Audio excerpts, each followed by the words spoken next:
Hey y'all, what's up?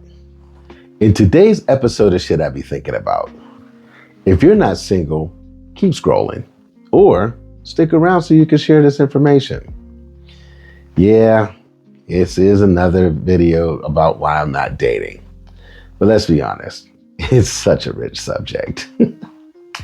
Anyway, as I get older and less attractive, people who refuse to believe that I'm no longer interested in dating always seem to keep coming up with scenarios that I can apply to be more successful with the ladies. It's almost like they're not listening.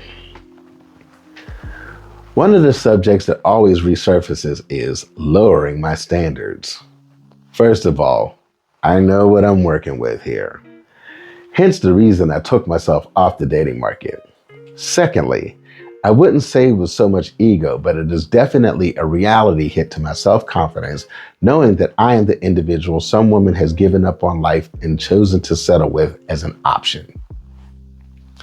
Personally, I would rephrase that to make it sound more appealing to someone I consider a friend if I were to be that pushy.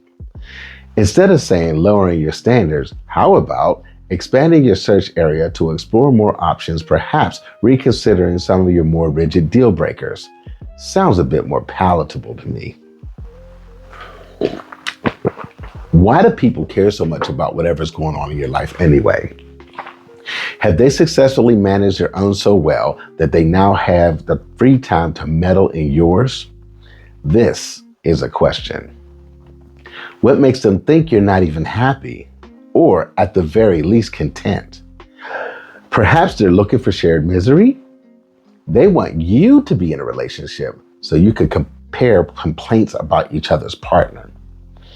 Because I don't want to lower my standards, one of my best friends in the world calls me a pinkies up snob who's too picky and will die alone. Well, there you go. That's one hell of a motivational speech. Fuck the first string. Bring on the practice squad. Oh my gosh, I get that some of us don't have many options, yet I'm still not going to devalue myself just to be with anyone. I'm not waiting for Halle Berry to come sauntering through my door, but I still have enough self-respect to be selective.